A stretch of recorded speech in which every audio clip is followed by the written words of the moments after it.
Chapter 6: Propaganda and Political Leadership. The great political problem in our modern democracy is how to induce our leaders to lead. The dogma that the voice of the people is the voice of God tends to make elected persons the will-less servants of their constituents. This is undoubtedly part cause of the political sterility of which certain American critics constantly complain.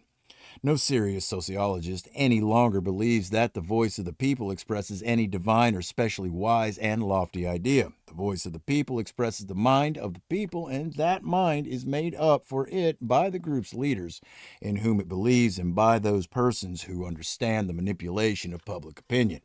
It is composed of inherited prejudices and symbols and cliches and verbal formulas supplied to them by the leaders. Fortunately, the sincere and gifted politician is able, by the instrument of propaganda, to mold and form the will of the people. Disraeli cynically expressed the dilemma when he said, "I must follow the people. Am I not their leader?" He might have added, "I must lead the people. Am I not their servant?" Unfortunately, the methods of our contemporary politicians in dealing with the public are as archaic and ineffective as the advertising methods of business in 1900 would be today. While politics was the first important department of American life to use propaganda on a large scale, it has been the slowest in modifying its propaganda methods to meet the changed conditions of the public mind. American business first learned from politics the methods of appealing to the broad public, but it continually improved those methods in the course of its competitive struggle, while politics clung to the old formulas. The political apathy of the average voter, of which we hear so much, is undoubtedly due to the fact that the politician does not know how to meet the conditions of the public mind. He cannot dramatize himself and his platform in terms which have real meaning to the public. Acting on the fallacy that the leader must slavishly follow, he deprives his campaign of all dramatic interest. An automation cannot arouse the public interest. A leader, a fighter, a dictator can. But given our present political conditions under which every office seeker must cater to the vote of the masses, the only means by which the born leader can lead is the expert use of propaganda.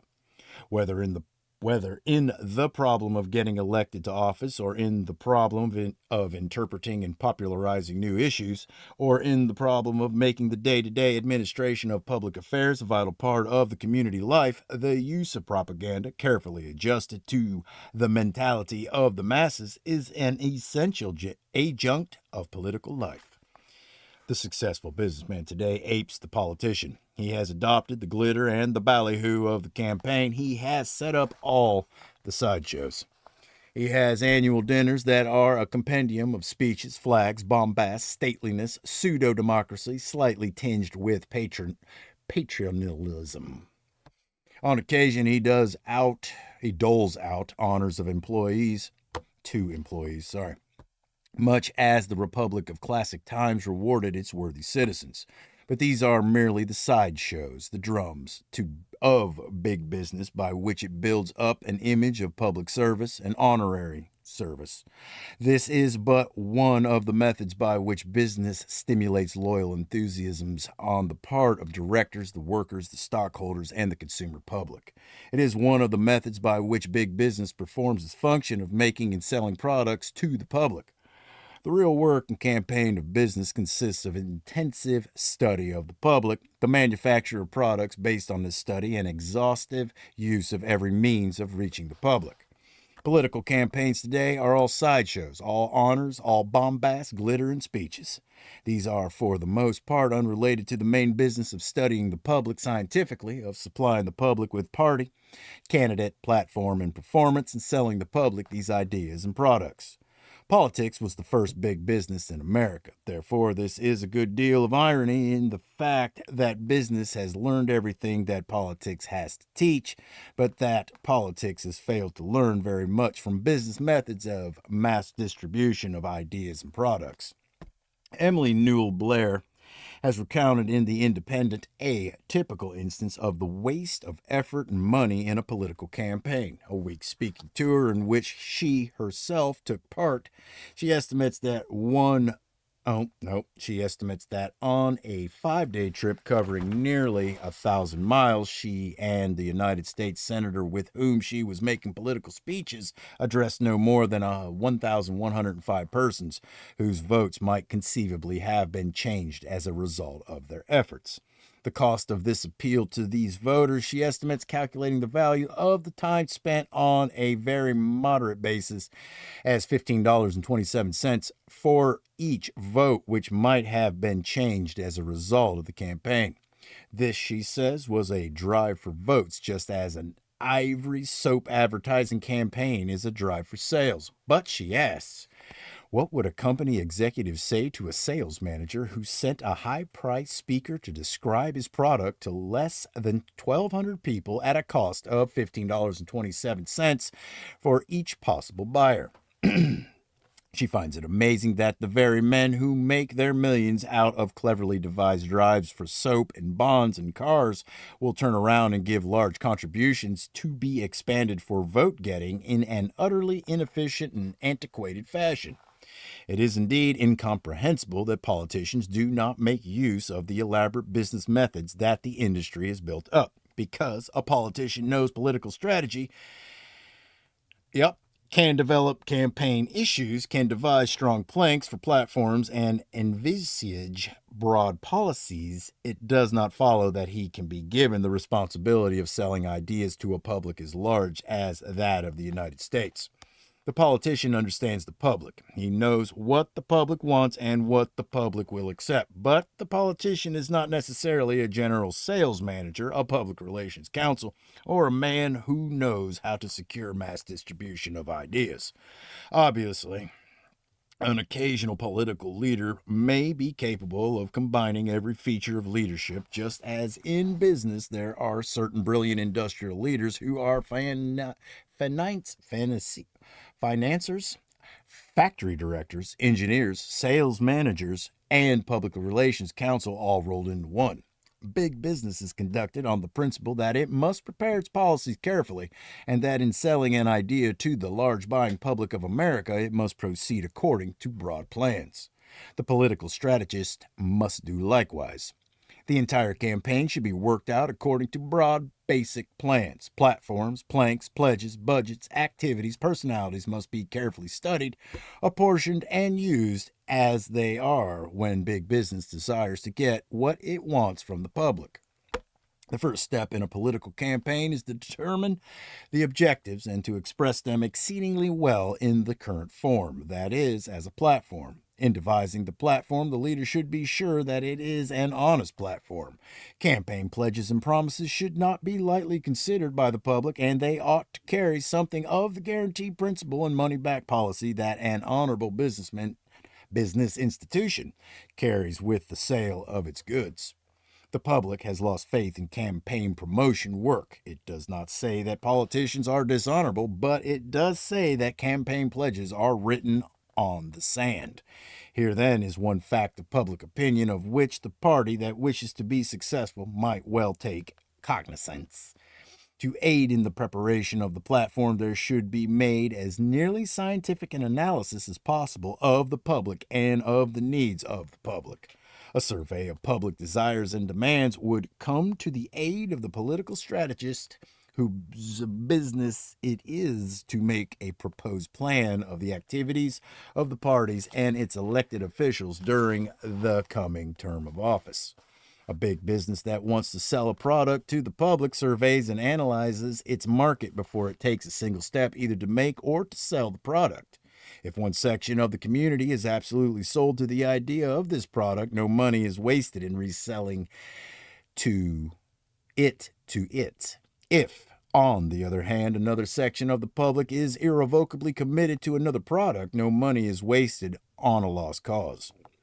Very often, the analysis is the cause of basic changes and improvements in the product itself, as well as an index of how it is to be presented. So carefully is this analysis of markets and sales made that when a company makes out its sales budget for the year, it subdivides and subdivides the circulations of the various magazines and newspapers it uses in advertising and calculates with a fair degree of accuracy how many times a section of the population is subjected to the appeal of the company. It knows approximately to what extent a national campaign duplicates and repeats the emphasis of a local campaign of selling. As in the business field, the expenses of the political campaign should be budgeted. A large business today knows exactly how much money it is going to spend on propaganda during the next year or years. It knows that a certain percentage of its gross receipts will be given over to advertising, newspaper, magazine, outdoor, and poster, and a certain percentage to circularization and sales promotion, such as house organs and dealer aids, and a certain percentage must go to the supervising salesman who travels around the country to infuse extra stimulus into the local sales campaign. A political campaign should be similarly budgeted. The first question which should be decided is the amount of money that should be raised for the campaign. This decision can be reached by a careful analysis of campaign costs. There is enough precedent in business procedure to enable experts to work this out accurately. Then, the second question of importance is the manner in which money should be raised.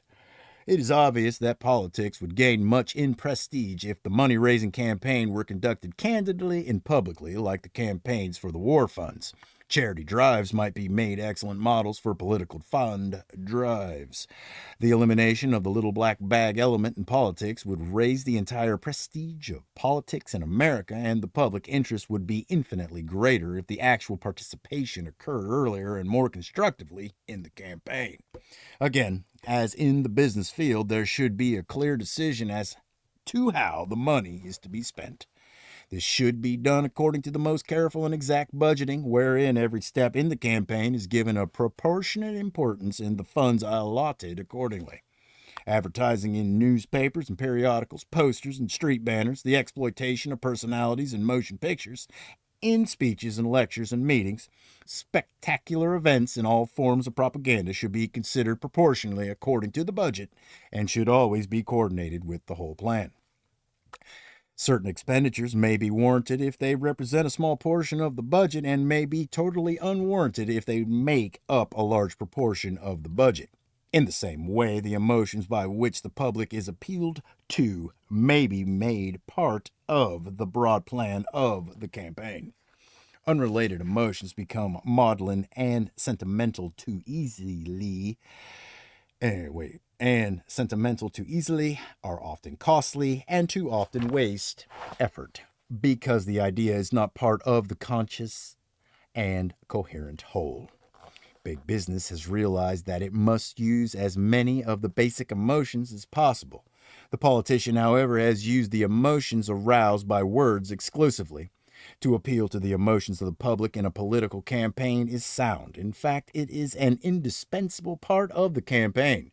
But the emotional content must, A, coincide in every way with the broad basic plans of the campaign and all its minor details. B, be adapted to the many groups of the public at which it is to be aimed. And C, conform to the media of the distribution of ideas. The emotions of oratory have been worn down through long years of overuse. Parades, mass meetings, and the like are successful when the public has a frenzied emotional interest in the event. The candidate who takes babies on his lap and has his photograph taken is doing a wise thing emotionally if this act epitomizes a definite plank in his platform. Kissing babies, if it's worth anything, must be used as a symbol for a baby policy, and it must be synchronized with a plank in the platform.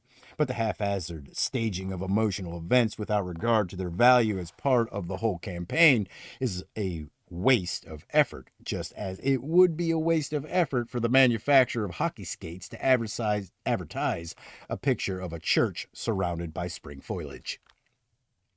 It is true that the church appeals to our religious impulses and that everybody loves the spring, but these impulses do not help to sell the idea that hockey skates are amusing, helpful, or increase the general enjoyment of life for the buyer. Present-day politics places emphasis on personality. An entire party, a platform, an international policy is sold to the public or is not sold on the basis of the intangible element of personality. A charming candidate is the alchemist's secret that can transmute a prosaic platform into the gold of votes. Helpful is a candidate who, for some reason, has caught the imagination of the country. The party and its aims are certainly more important than the personality of the candidate. Not personality, but the ability of the candidate to carry out the party's program adequately, and the program itself should be emphasized in a sound campaign plan. Even Henry Ford, the most picturesque personality in business in America today, has become known through his product and not for his product through him. It is essential for the campaign manager to educate the emotions in terms of groups. The public is not made up merely of Democrats and Republicans. People today are largely uninterested in politics, and their interest in the issues of the campaign must be secured by coordinating it with their personal interests.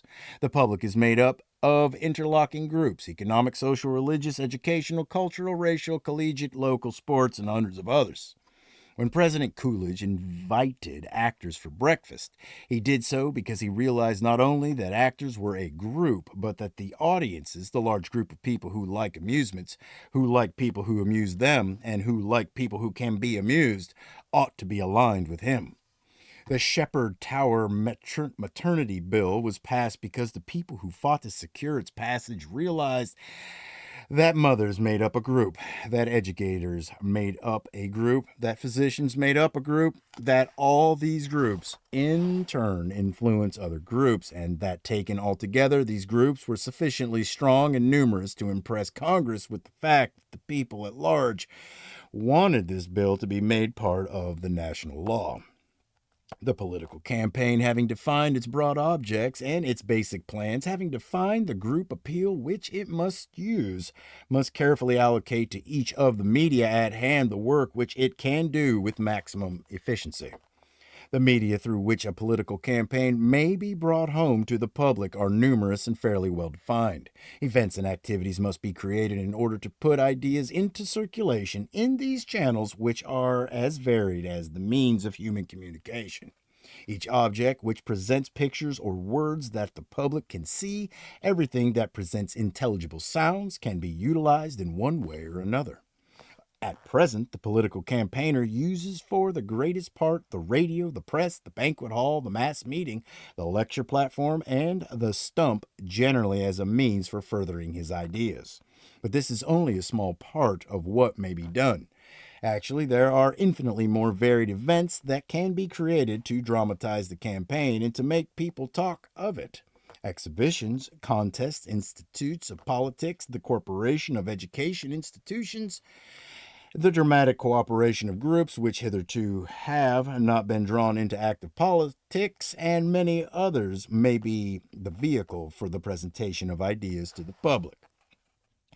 But whatever is done must be synchronized accurately with all other forms of appeal to the public. News reaches the public through the printed word, books, magazines, letters, posters, circulars, and banners, newspapers, through pictures, photographs, and motion pictures, through the ear, lectures, speeches, band music, radio, campaign songs. All these must be employed by the political party if it is to succeed. One method of appeal is merely one method of appeal, and in this age wherein 1,000 movements and ideas are competing for public attention, one dare not put all one's eggs into one basket. It is understood that the methods of propaganda can be effective only with the voter who makes up his own mind on the basis of his group's prejudices and desires.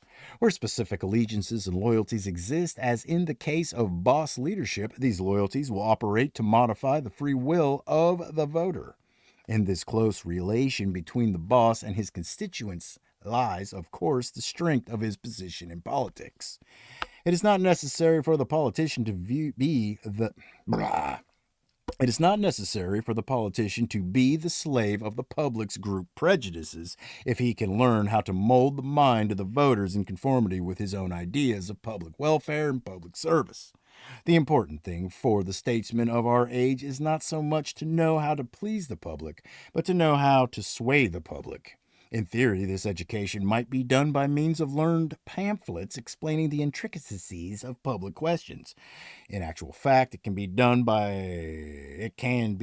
only by meeting the conditions of the public mind, by creating circumstances which set up trains of thought, by dramatizing personalities, by establishing contact with the group leaders who control the opinions of the public. But campaigning is only an incident in political life.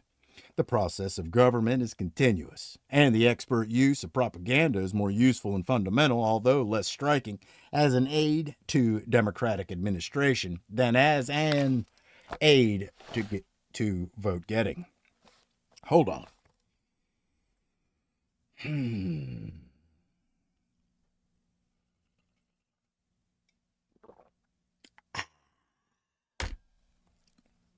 Good government can be sold to a community just as any other commodity can be sold. I often wonder whether the politicians of the future who are responsible for maintaining the prestige and effectiveness of their party will not endeavor to train politicians who are at the same time propagandists. I talked recently to George Olney. He said that a certain number of Princeton men were joining Tammany Hall. If I were in his place, I should have taken some of my brightest young men and set them to work for Broadway theatrical productions or apprenticed them as assistants to professional propagandists before recruiting them to the service of the party. One reason, perhaps, why the politician today is slow to take up methods which are a commonplace in business life is that he has such ready entry to the media of communication on which his power depends. The newspaperman looks to him for news, and by this power of giving or withholding information, the politician can often effectively censor political news. But being dependent every day of the year and for year after year upon certain politicians for news, the newspaper reporters are obliged to work in harmony with their news sources. The political leader must be a creator of circumstances, not only a creator of mechanical processes of stereotyping and rubber stamping. Let us suppose that he is campaigning on a low-tariff platform. He may use the modern mechanism of the radio to spread his views, but he will almost certainly use the old psychological method of approach which was old in Andrew Jackson's day and which business has largely discarded. He will say over the radio, vote for me and low tariff because the high tariff increases the low cost of the things you buy. He may, it is true, have the great advantage of being able to speak by radio directly to 50 million listeners, but he is making an old-fashioned approach. He is arguing with them. He is assaulting, single-handed, the resistance of inertia. If he were a propagandist, on the other hand, although he would still use the radio, he would use it as one instrument of a well-planned strategy. Since he is campaigning on the issue of a low tariff, he not merely would tell people that the high tariff increases the cost of the things they buy, but would create circumstances which would make his contention dramatic and self-evident. He would perhaps stage a low-tariff exhibition simultaneously in 20 cities with exhibits illustrating the additional cost due to the tariff in force. He would see that these exhibitions were ceremoniously inaugurated by prominent men and women who were interested in a low tariff apart from any interest in his personal political fortunes. He would have groups whose interests were especially affected by the high cost of living institute an agitation for lower schedules.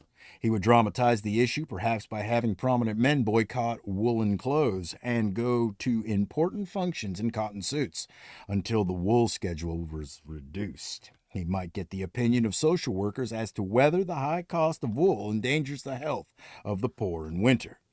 In whatever ways he dramatizes the issue, the attention of the public would be attracted to the question before he addressed them personally. Then, when he spoke to his millions of listeners on the radio, he would not be seeking to force an argument down the throats of a public thinking of other things and annoyed by another demand on its attention. On the contrary, he would be answering the spontaneous questions and expressing the emotional demands of a public already keyed to a certain pitch of interest in the subject.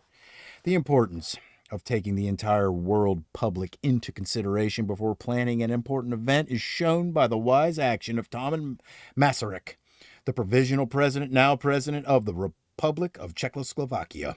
Czechoslovakia officially became a free state on Monday, October 28, 1918, instead of Sunday, October 17, 1918, because Professor Masaryk realized that the people of the world would receive more information and would be more receptive to the announcement of the Republic's freedom on Monday morning than on a Sunday, because the press would have more space to devote to it on Monday morning.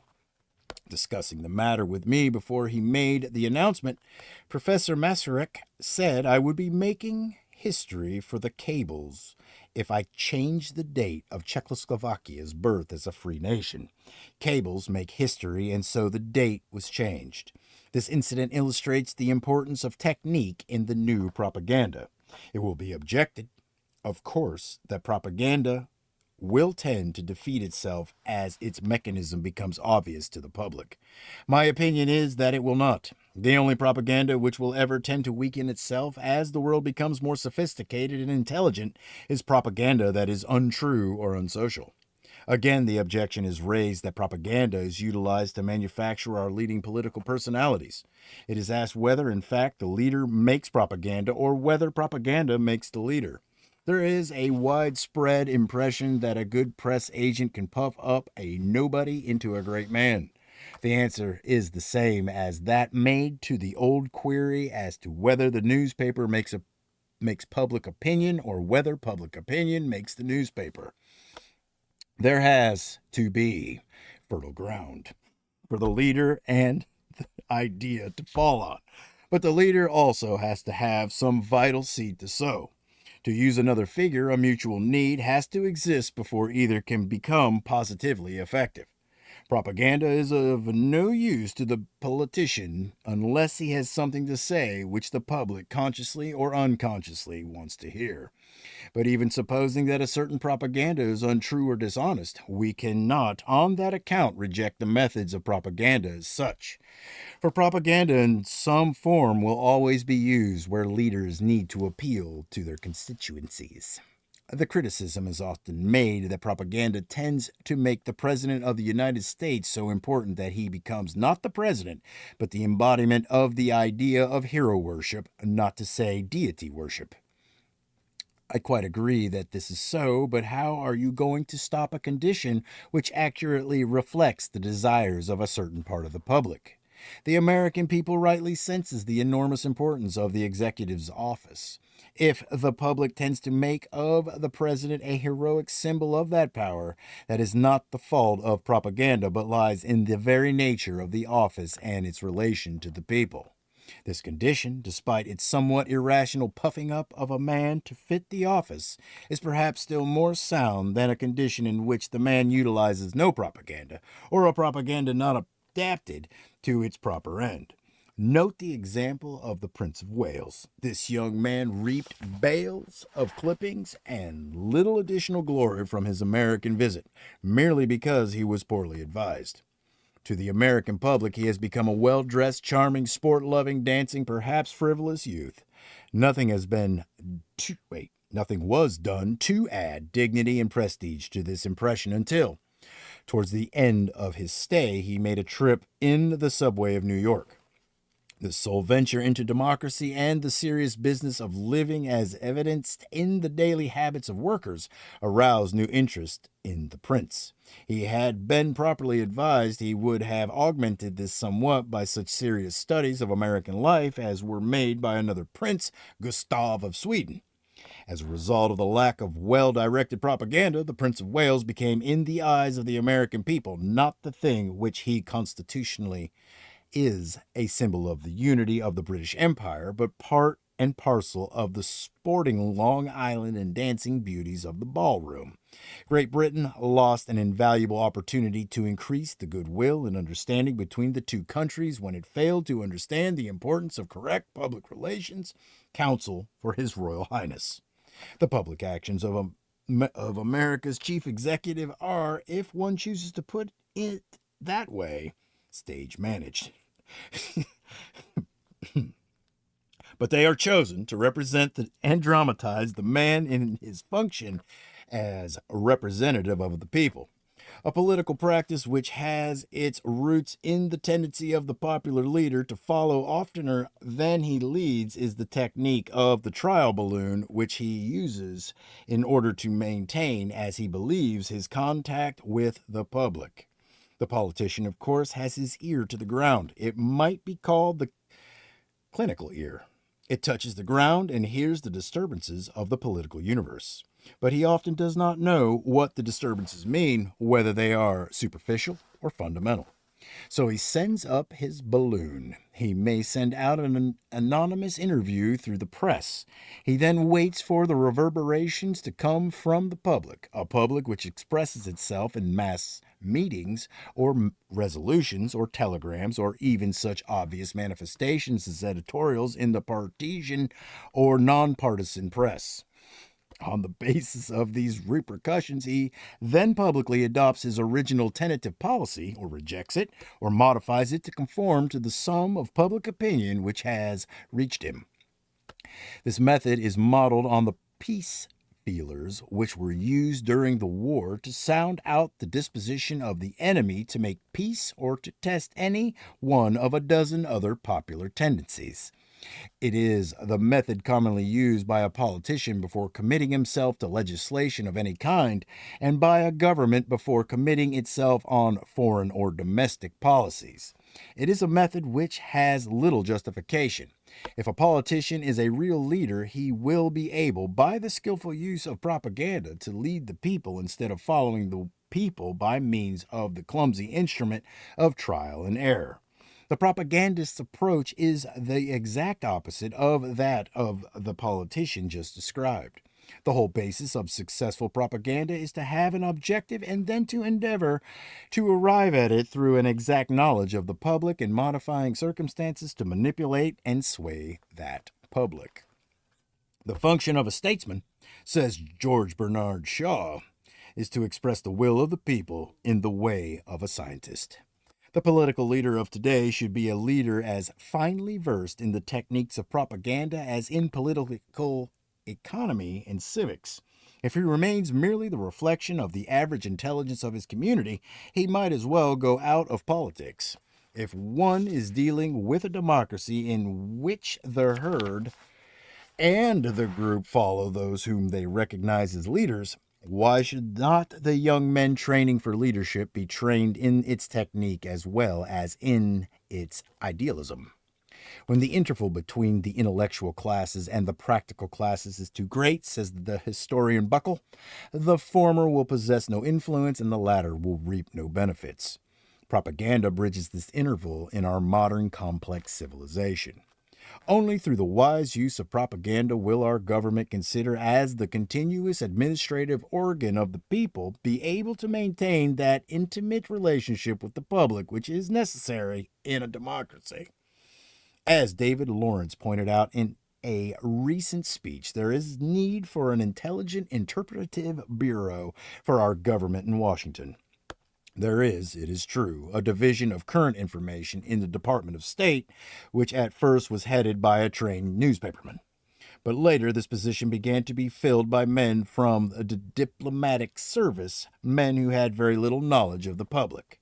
While some of these diplomats have done very well, Mr. Lawrence asserted that in the long run the country would be benefited if its functions of this office were in the hands of a different type of person. They should, I believe, be an assistant secretary of state who is familiar with the problem of dispensing information to the press, someone upon whom the secretary of state can call for consultation and who has sufficient authority to persuade the secretary of state to make public that which, for insufficient reason, is suppressed. The function of the propagandist is much broader in scope than that of a mere dispenser of information to the press. The United States government should create a Secretary of Public Relations as a member of the President's cabinet. The function of this official, yes, should be to correctly interpret America's aims and ideals through the world and to keep the citizens of this country in touch with governmental activities and the reasons which prompt them. He would, in short, interpret the people to the government and the government to the people. Such an official would be neither a propagandist nor a press agent in the ordinary understanding of those terms. He would be rather a trained technician who would be helpful in analyzing public thought and public trends in order to keep the government informed about the public and the people informed about the government. America's relation with South America and with Europe would be greatly improved under such circumstances. Ours must be a leadership democracy administered by the intelligent minority who know how to regiment and guide the masses. Is this government by propaganda? Call it, if you prefer, government by education. But education, in the academic sense of the word, is not sufficient. It must be enlightened expert propaganda through the creation of circumstances, through the high spotting of significant events, and the dramatization of important issues. The statesmen of the future will thus be enabled to focus the public mind on crucial points of policy and regiment a vast heterogeneous mass of voters to clear understanding and intelligent action. All right,